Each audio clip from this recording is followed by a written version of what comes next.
Take it away. Well, good morning, comrades, and thank you for being here. I know it's difficult to turn out a Sunday morning. It's not sun-kissed Cuban skies, which clearly makes a difference. But anyhow, I've been asked to speak today, and it all happened not because I'm any kind of expert in Cuba, which I most certainly am not, but I was in Cuba for 3 weeks in November, came back and attended a Cuba Solidarity Collective, dared to open my mouth and say a few words, and I've been landed here. So I must really learn to keep my mouth shut in future a bit more than I tend to do. Anyhow, what I've been asked to do today is to attempt to set the scene for 3 workshops which we are going to conduct. And the workshops will be on democracy in Cuba, the economic social changes which are in the process of taking place and planned to take place in Cuba, and thirdly, the revolutionary sweep that's taking place across Latin America. And I will be attempting to set the scene for these workshops. The revolutionary tour, and I want to make a comment about this first, was led by Jeff Bottoms, whom many of you will know. I hadn't met Jeff before, but it was a wonderful experience just meeting him. And before actually touring Cuba, we pretty much did a tour of the universe, because one cannot but be intrigued to come across someone who is both a Catholic priest in this country and a paid-up member of the Communist Party, and very active therein, and an ardent supporter of Cuba. So I seized on the opportunity to gain access to Jeff's wisdom, and he really is a wonderful fellow.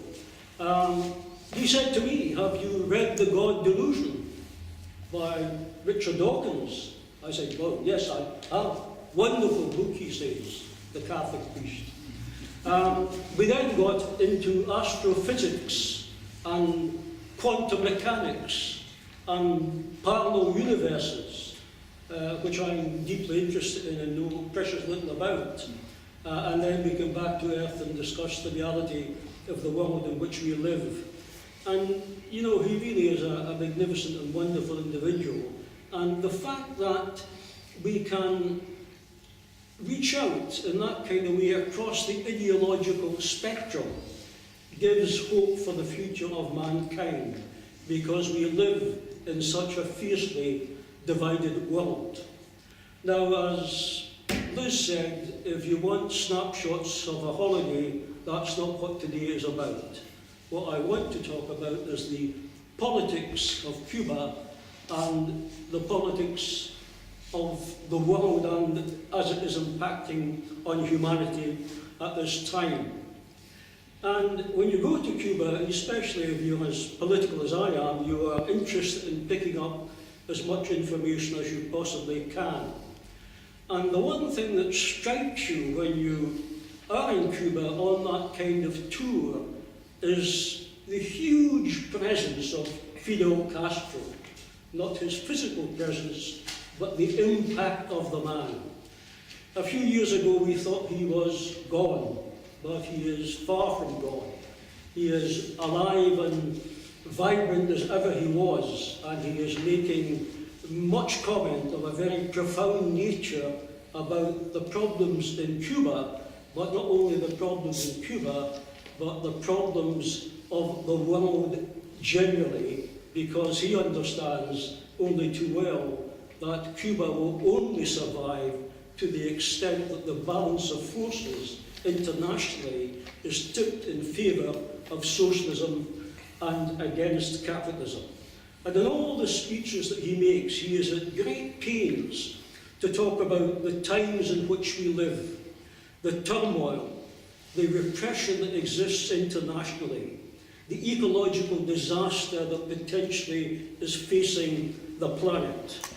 And he talks with great feeling about the dreadful impact of imperialism worldwide and how we all must combine to combat that. And the key thing that comes out of what he is saying, and something we're all beginning to perceive, is that imperialism, despite all the havoc that has wreaked on mankind, the dreadful past of the century that has just gone, with 2 major world wars, with imperial conflict and colonial exploitation on a massive scale, and huge setbacks for the international working class movement with the collapse of the Soviet Union and the East European democracies. Nonetheless, we are now moving into a phase where the period in which capitalism and imperialism appear to be triumphant seems to be perhaps coming to an end. That capitalism is facing the biggest, perhaps, international crisis that it has faced to date, and in the view of Fidel, deeper than even the crisis of the 1930s. And in the context of that, whilst they are striking with tremendous aggression against working people everywhere, and we are seeing it in our own country in terms of what is happening to our economy and the consequences for our people, nevertheless, the potential exists now for a fight back on a scale that perhaps has not been seen for a long time. And when we look at the situation as far as Cuba itself is concerned, no longer standing alone, the Venezuelan revolution, the Bolivarian revolution, the huge advances taking place in Latin America, the support that Cuba is receiving from China, all these things indicate the real possibility of, a major change on the doorstep of America itself, and the possibility that really the days of American dominance is perhaps coming to an end. We all know about the American hostility to Cuba. It has no bounds. It has been absolutely incredible. I mean, the vindictiveness, the viciousness of the blockade has been something that has impacted on the conscience of people worldwide and has little or no support outside America itself. United Nations repeatedly condemn it. Amnesty International have condemned it. And clearly, the fact that there is no obvious threat from Cuba to the United States of America underlines people's concern that that should be allowed to continue this blockade. No oil, no mineral resources. What is it that Cuba has got? Cuba has ideology. The ideology of a better, different kind of society. A fairer society, a society which is about meeting the needs of people and not for private profit and personal gain. And the simple fact is that Cuba really is an inspiration to everybody. Because who would have thought, when the Cuban Revolution took place 50 years ago, that it would survive in the face of the might of America? But it has done. It's withstood all the consequences of the blockade. It has withstood the attempted invasions, the assassination attempts on Fidel, all the other vindictiveness that has been directed against Cuba has not only been beaten off, but the country has achieved outstanding things. And not only has it achieved outstanding things domestically, but it has been a beacon to mankind and has given, on an international scale, aid to every single developing country where it could and was called upon to do so. The medical aid that it has given worldwide, the support to the anti-apartheid movement in South Africa, the campaign for the freedom of Nelson Mandela, the fact that Mandela, the first country he went to visit when he was free, was Cuba, and said that Cuba's contribution was absolutely magnificent in the struggle for his freedom. So, undoubtedly, Cuba has been quite remarkable. I mean, when we recognise that the Soviet Union collapsed, that the East European socialist countries collapsed, who would have thought that Cuba would have survived the consequences of that? But it did, and it continues to flourish despite having all kinds of obvious difficulties. So, why and how has the Cuban Revolution survived? Well, they have achieved quite remarkable things. And, you know, there is this continuous ideological campaign against Cuba, every attempt to denigrate it by the United States of America. But when you actually look at the achievements, it is little wonder that hasn't in fact survived. Despite the blockade, despite the great difficulties of the special period with the collapse of the Soviet Union, the statistics are quite remarkable when you run through them, and as part of considering what you're going to talk about in your workshop, it is well worthwhile mentioning these. In 1959, life expectancy was 58. It is now 77 plus years. Before the revolution, 75% of the land was privately owned. Today, overwhelmingly state or cooperative. In 1959, 95% of homes had no running water. Today, that has been completely and totally eliminated. In 1959, one medical school, today 29, and of course, it's universal free health service, an absolute model for mankind. World ranking of the highest order, and when we consider what is being and is going to be done to the health service in this country, Cuba really is an inspiration. Before the revolution, one doctor for 1,300 patients. Today, 1 in 160. Now compare that with our own country, a major industrial nation with 200 plus years of industrialization behind us, and trying to see a doctor at short notice, and you know the difficulties.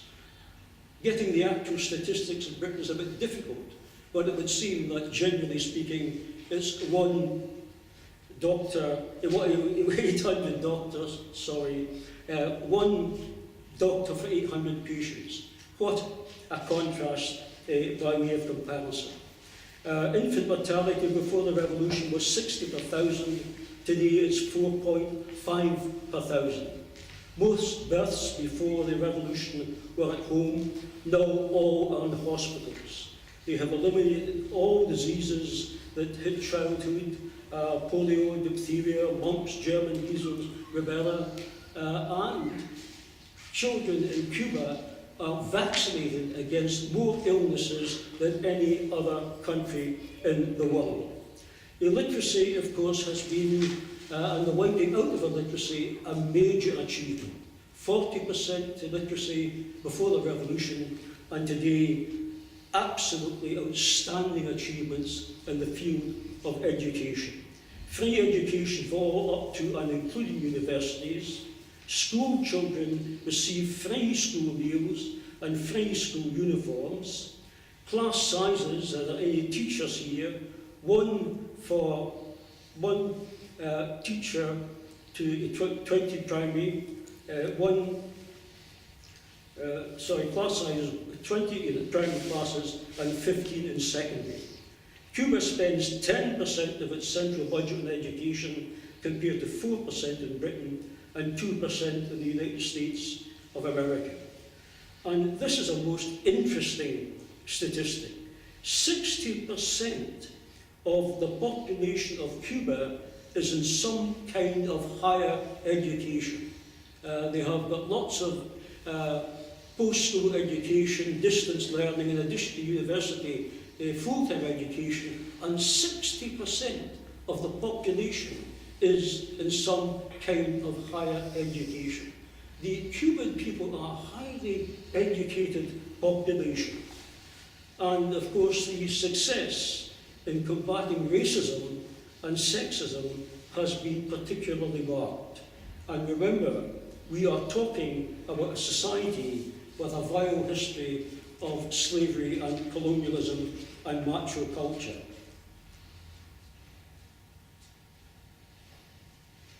So these social gains go far to explain the success of the Cuban Revolution and why it has succeeded, why it has been sustained. But statistics only tell part of the story. And you really, in the course of a visit to Cuba of the kind that I was on, get the opportunity to meet the people in a way that you probably, or you wouldn't, in a normal holiday. And we went to schools, to hospitals, to polyclinics, to the medical school in Havana for foreign students. We met with the women's organisation.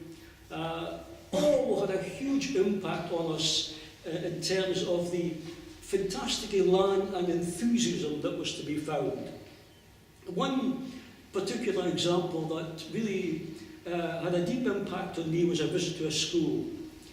And the thing that comes across about the education system at the level of the school children is how they inspire young people to believe in themselves.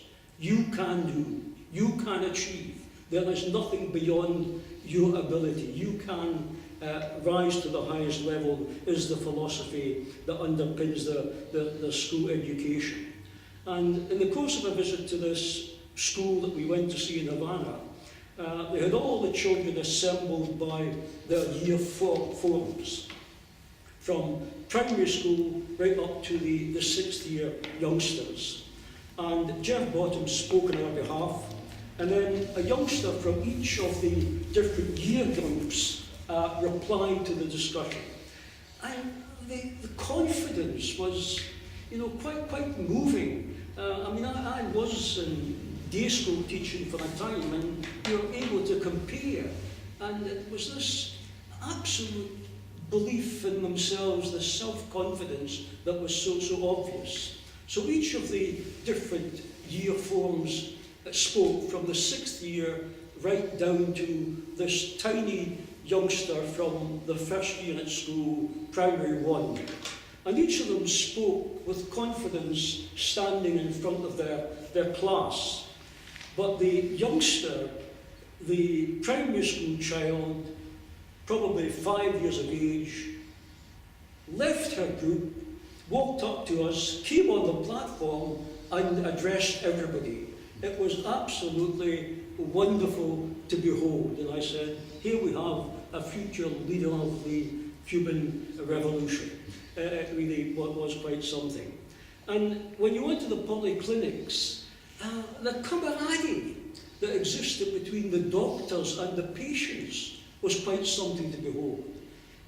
We've all been on the receiving end of medical treatment in this country, and far be it from me to say that our doctors are not committed, but there was a culture in our society where doctors are cut above the rest of us. They can be a bit, some of them, patronising. Not so in Cuba. Not so in Cuba. Very much the case that they are of the people. And it was the same when we went to the medical school and spoke to the students there.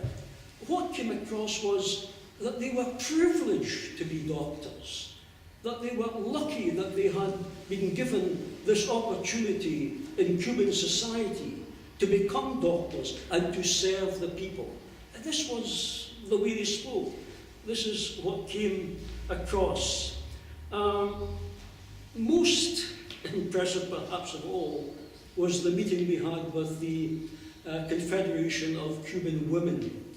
3 million strong.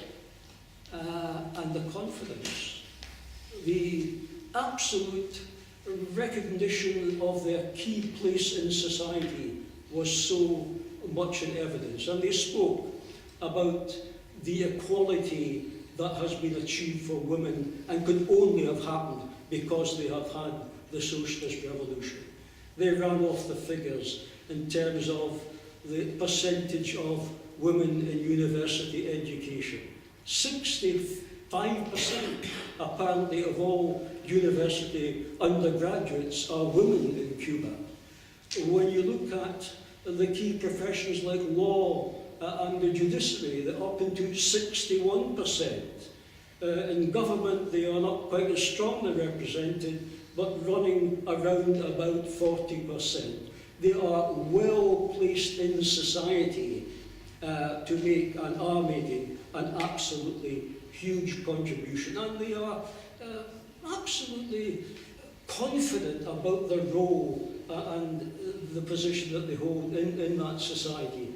And coming from the kind of background that we do, in our class-divided society of racism and sexism and the exploitation of women on a massive scale, it is wonderful, inspiring to go to a country like Cuba and see and meet with and talk with women who are being given, and rightly being given, these kind of opportunities.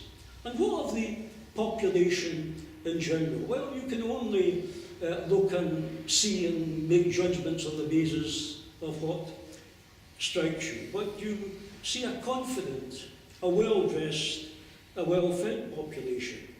And in addition to everything else, and I think this is a key part of the success of the revolution, a huge sense of national identity. Having come from a background of colonialism, slavery, exploitation, the revolution is very much a nationalist-driven socialist revolution in the sense that they recognise that they have so much to lose if they ever had to go back to being under the heel of American imperialism. Their independence is absolutely vital and central to the way they see themselves. They run a political system, of course, which they declare is Marxist-Leninist. But interestingly, unlike when I visited the Soviet Union or East European countries in the past, there are no symbols that I saw of Marx, Engels and Lenin. It is their own national heroes, their statues, that are to be seen across Cuba. Anti-Cuban propaganda abounds, and we want to talk about that in the workshops. But whatever judgments we make about Cuba, we've got to understand that we're talking about a developing country. It's a country that has come from incredible backwardness. We have 250 years of industrialization behind us. We are in the rich club nationally, internationally, and you cannot compare Cuba with us in that sense. And there are all sorts of accusations made about Cuba if you read the capitalist media. They frown upon what they claim is a country that has got rationing and food is in short supply. Very little of the truth, very little truth in that at all. I mean, rationing, yes, but no Cuban goes hungry. They have got a system where food is heavily subsidized, transport is subsidized, fuel is subsidized. All the essentials of life are heavily subsidized in Cuba. And the Cuba intake of food is in excess of 300 calories a day. That's more than I eat a day. If I ate 300 calories a day, I would either be an even stouter person than I am now. The main obstacle, undoubtedly, to the development of Cuba has been the blockade. It has a need to import 80% of its foodstuffs and has to spend £2 billion annually on importing foodstuffs. It can't buy from America except by cash, and there are severe restrictions even in that regard. But the other thing that has got to be taken into account when we're talking about Cuba's ability to feed itself is that it is in the hurricane path. In 2008, 1/3 of the crops and farm equipment and food production plants were badly devastated in Cuba in that year alone because of hurricanes. And if you can imagine what kind of impact that must have, we cannot begin to understand that because it's not something we have got to deal with. But that is a major issue in Cuba when it comes to the efficientness or the effectiveness of their agricultural policy and practice. Housing shortages are a real issue in Cuba, and they don't deny that, and again, anti-Cuban propaganda has much to say about that. But what we've got to understand is that, like all underdeveloped countries, Cuba had a huge housing problem before the revolution, massive housing problem. And 75% of all housing stock that exists in Cuba has been built post-revolution. And huge problems have conspired to impede their ability to solve the housing problem. The blockade, of course, huge shortage of building materials, again, hurricane damage. A total of 1 million of the homes have suffered major structural damage or total destruction as a result of hurricanes. And population growth, this is something else that we need to take account of. Population has doubled in Cuba since the time of the revolution.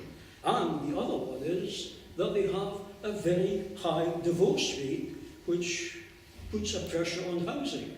And the high divorce rate, of course, is no doubt a result of women's economic independence. And we should salute rather than be concerned about that. If we compare the situation in Britain with housing, we have got 4.5 million people on social housing waiting lists. Housing costs, putting house purchase out of the reach of first-time buyers, and the high cost of fuel and housing constitutes a huge disproportionate cost on the domestic budget in this country. So, I mean, when we talk about the problems in Cuba, such as they are, and when we look at our own situation, we've got to make that kind of comparison in that context. The other thing, of course, when we talk about a country like Cuba, is we've got to remind ourselves how relatively recent it is that we have made significant progress across the spectrum of social provision.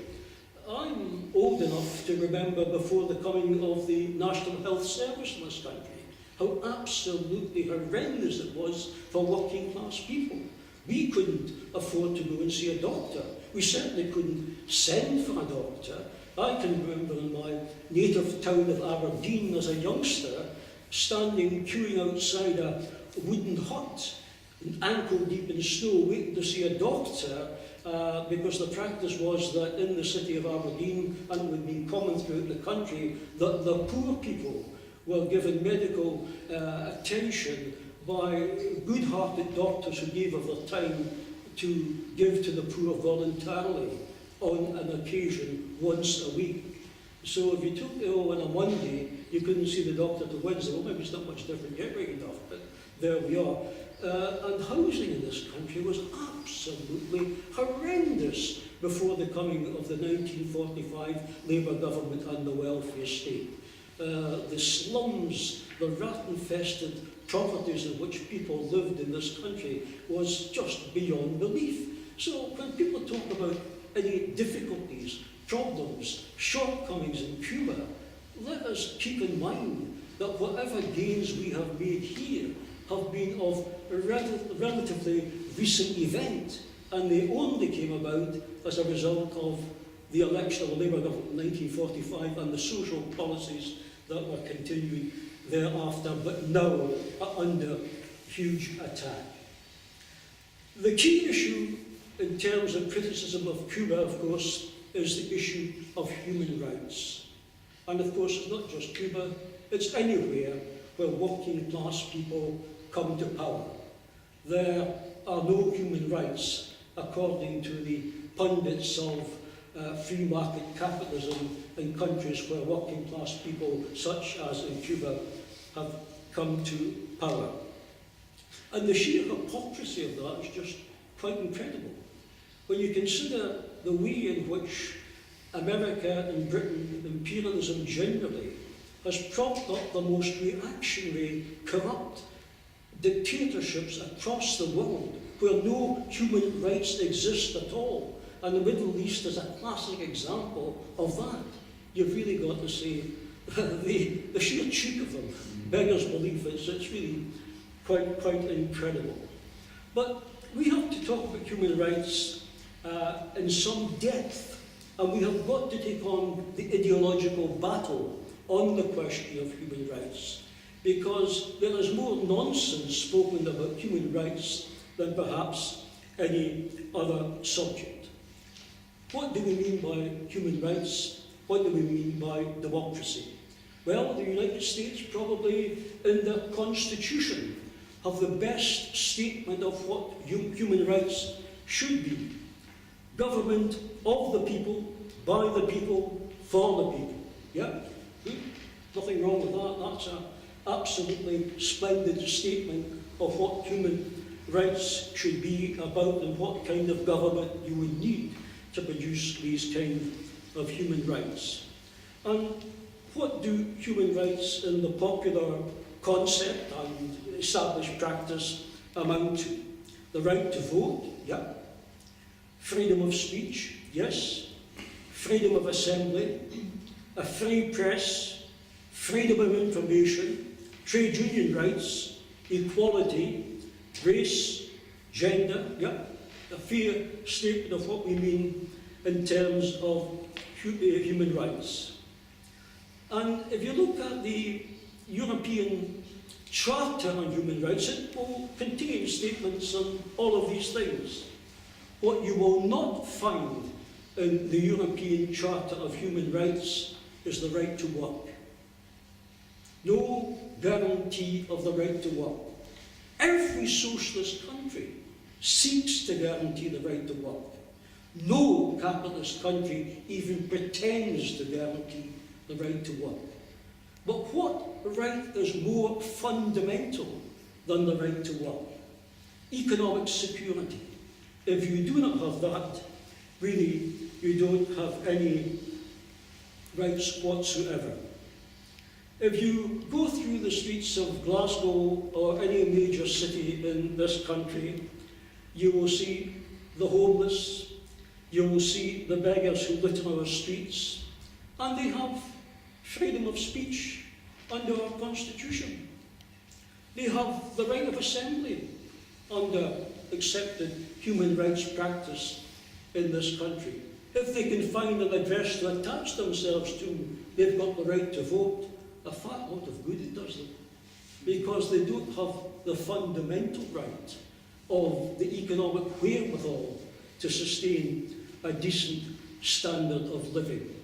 I can always recall as a youngster, one of my mentors, my great mentors, was Bob Cooney. And Bob had a wonderful way of putting things. He used to say, in this country we have freedom. Both the rich and the poor are free to beg in the streets. And you know, that says a lot about the kind of freedom that exists in our country. What we have as socialists and supporters of Cuba to do is to explain that there is a fundamental difference between democracy under capitalism and democracy under socialism. Where was the birthplace of democracy? It was ancient Greece, a slave-owning democracy. Great stuff for the citizens of Greece, but not much fun for the slaves. In capitalism, we have got a property-owning democracy, a democracy which is based on the principle of private ownership of wealth at the expense of the masses. And a socialist democracy, what you have is a democracy based on the common ownership of wealth to be shared and owned by the people. It is fundamentally different, and that is the essence of what we need to talk about. Under capitalism, it is a system based on individual rights that they talk about. Under socialism, we talk about collective rights. Capitalism at every level divides people. Socialism seeks to unite people. So what about the Cuban electoral system? Is it democratic? Well, the big criticism, of course, there is no plurality of parties. The high point in terms of democracy under capitalism is that you should have a choice of parties to vote for. Capitalist parties who want to exploit you should have the same rights as socialist parties that don't. Well, you want to talk about that. But let's look at the Cuban system. In Cuba, elections take place every 2.5 years for the Municipal Assembly and every 5 years for the National Assembly. Political parties don't contest elections in Cuba. There is, indeed, as we recognise, just the one political party in Cuba, the Communist Party, but its function is an ideological one. It does not actually contest elections as a political party, nor is it allowed to nominate candidates for election. Candidates are elected in their communities as individuals, and they are therefore not in the direct control of any particular political ideological group. Anybody can be elected and are. Of course, it is true with 800,000 members of the Communist Party in Cuba, many communists are elected to office because they give outstanding service in their communities, but they are elected as individuals. Assembly members are not full-time. They are released from work on full pay. And there are no duck ponds or such like expense arrangements exist in Cuba whatsoever. Now that would disappoint a lot of our politicians obviously, but that's the system that they operate. The National Assembly elects a Council of State and the Council of Ministers, and they administer the instruments of government. But even the most senior members of government are paid only a little more than the average wage in Cuba. Voting begins at 16 years of age, is by secret ballot, and votes are counted publicly. Successful candidates must get more than 50% of all votes. Voters have the right to recall delegates if they are not doing their job, and it would seem that that frequently happens from all accounts.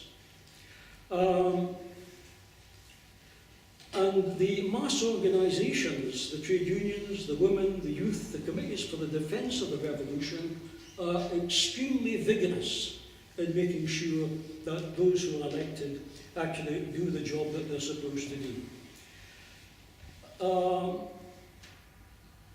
What you do find is that in Cuba, there is the foolish discussion seems to take place continuously, and especially at the level of the defence, the committees for the defence of the revolution. We had the opportunity to meet them, and the way in which they are constantly on their guard against any kind of backsliding by their elected officials is absolutely central to their function. They make the point that everybody who is elected to office has the potential to become bureaucratic. It is our job to make sure that they are not allowed to do so. So, what's wrong with that electoral system? Do you see much wrong with it? And how does it compare with our system? I certainly recall that as a young man I had problems with the issue of plurality until I went to a public meeting addressed by the great William Gallagher, and he was talking precisely about this issue. And he was talking about the Soviet Union as against America. And he was saying that the Soviet Union was only one party, a party of working class. Yes, there's other small groupings as well, but there is no capitalist parties. No democracy, says Gallagher then, as a consequence of that. Go to America, and if you don't like Republican capitalists, you can vote for Democratic capitalists. And, you know, that's the essence of it. There is no real democracy in the United States of America. There is no real choice. Yes, I mean, formally, technically, anybody can stand. But the way the system is funded, the way the system is organised, nothing is allowed very much to change. It is geared to make sure that that is the case. And it is the case in this country. The first past the post system absolutely guarantees that small left-wing parties cannot make advance. That the two major parties, the Tory party, totally, absolutely committed to capitalism, and a Labour Party which has been controlled to a large extent ideologically and has never really fundamentally challenged the system. And that's not to say that we don't support the Labour Party against the Tory Party, far from it. But the system is constructed in such a way to limit change. That's the whole point of the exercise. Is everything wonderful in Cuba? Well, of course it is not, and nobody's suggesting that it is. And of course we've got to remind ourselves that, as Karl Marx says, that in the course of building socialism, the new society grows from the womb of the old capitalism. And it carries with it many of these failings. And Fidel, in his speeches that he's making at the moment, talks much about the problems that have developed in Cuba since the special period was necessary.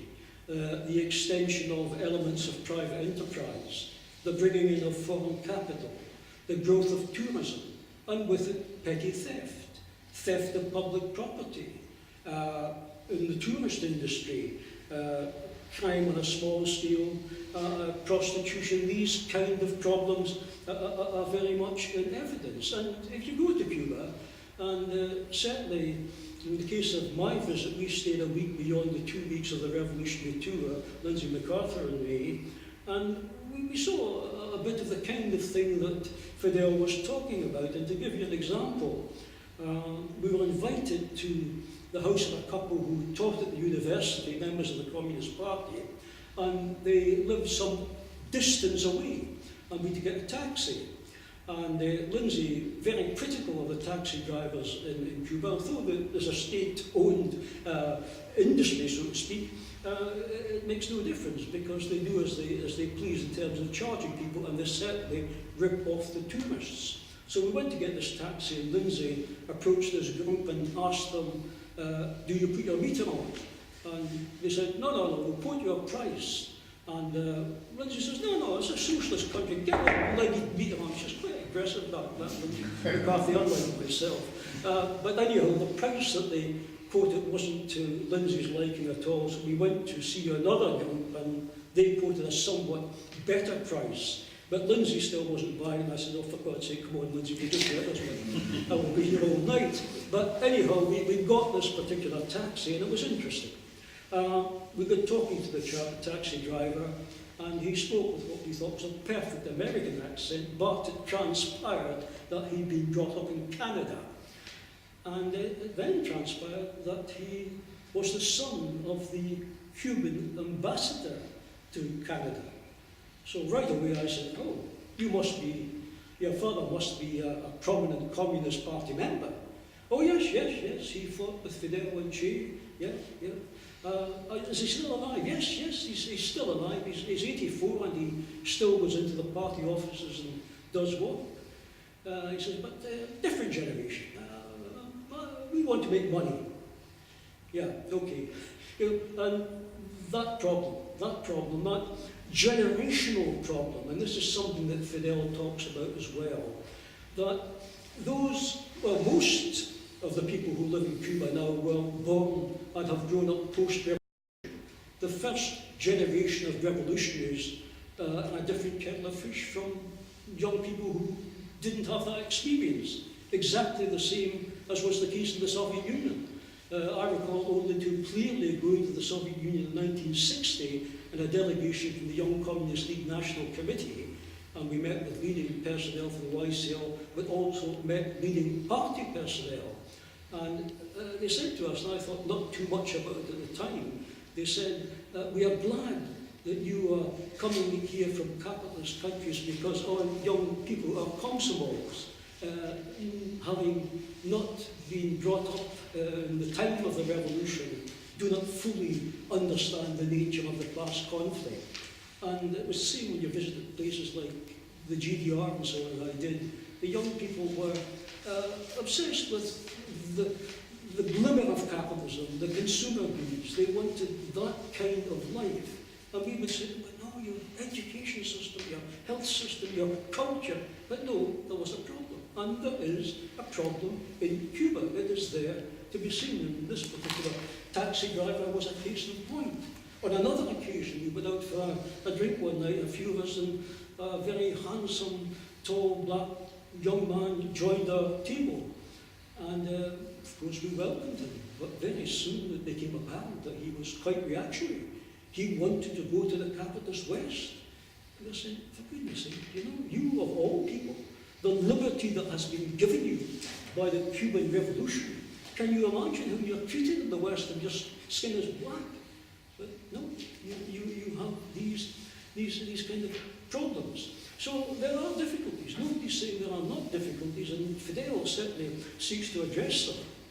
But they are now engaged in a deep discussion about restructuring the economy and how they're going to sustain and renew the revolution. And the kind of things that are being spoken about, and there was much debate about this inside Cuba, is a fierce debate. I mean, nothing happens, as Liz said earlier on, in Cuba without the fullest consultation of the people. The women's organisations, the committees for the defence of the revolution, the trade unions in particular, they all consult in great depth about any changes that are likely to take place. But they're talking about shaking 1 million workers out of the public sector into cooperatives and small-scale private sector employment. So David Cameron said, well, there you are, it's not just us that's sacking public sector workers. The Cubans are doing it as well. Except what the Cubans are doing is guaranteeing them alternative work, giving them grants, giving them retraining. It's not a question of making people redundant, but it's facing up to the fact that in their economy they have come to the conclusion that the overemphasis, and whether this is right or wrong is a matter of debate, on public sector ownership 100% is a good thing, is up for discussion.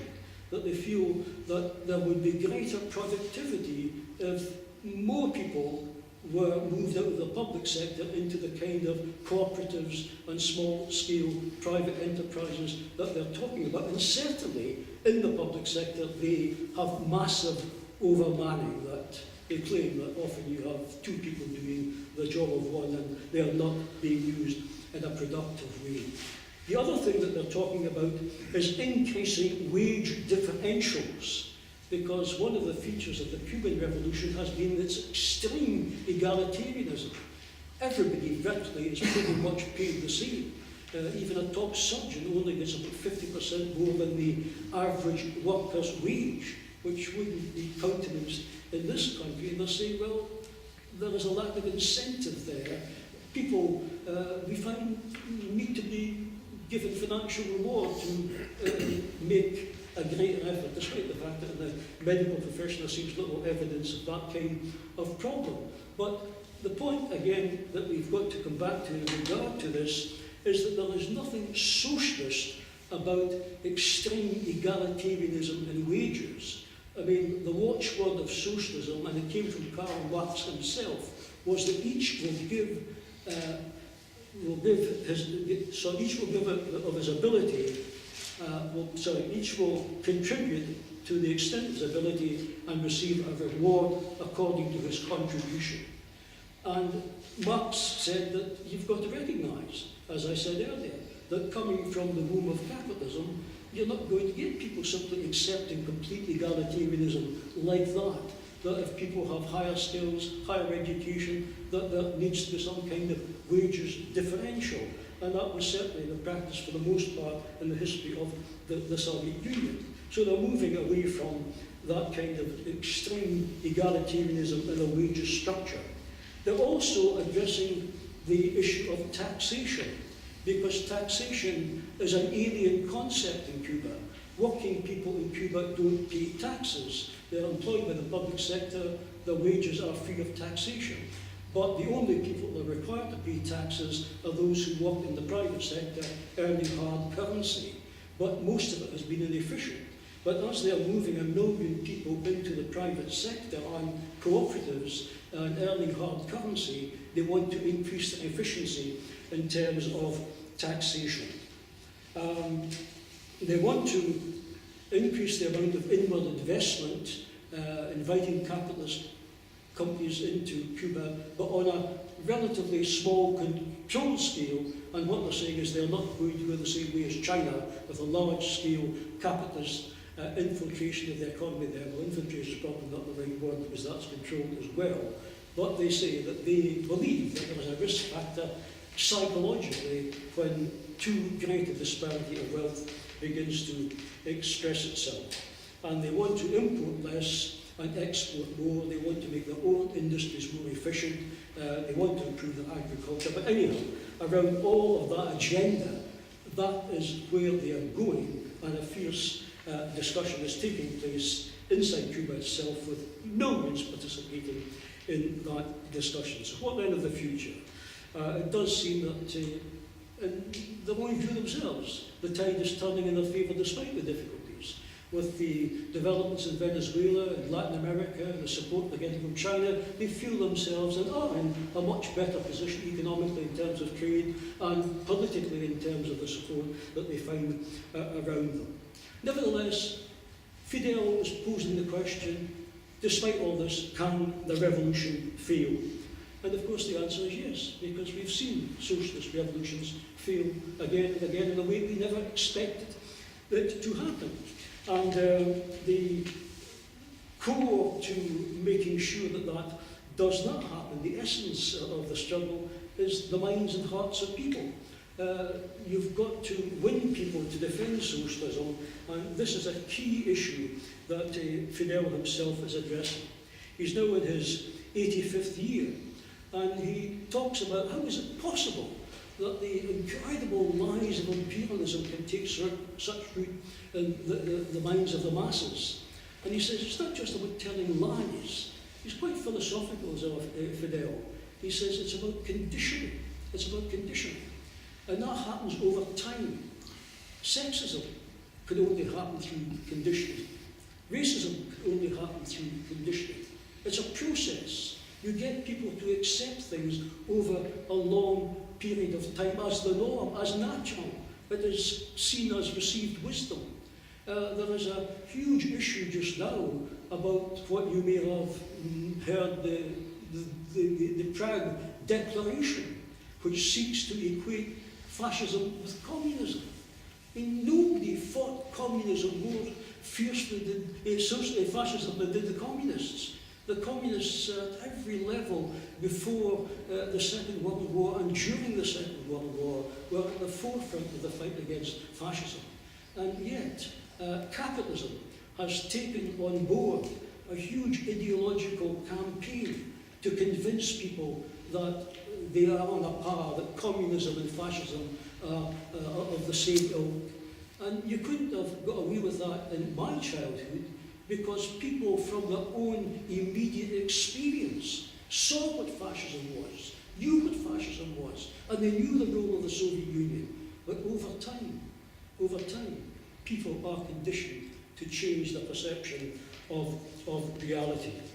And Fidel is making great play about addressing the young people. When we were there on the 17th of November, we weren't actually in Havana at the time, but he addressed the students, and it's now been printed as a major speech. And he spoke to them from the steps of Havana University, and 20,000 people assembled in the surrounding streets to hear Fidel speaking. You know, the same as we would if Tony Blair was addressing the masses of this country. He turned out in great numbers like that as well.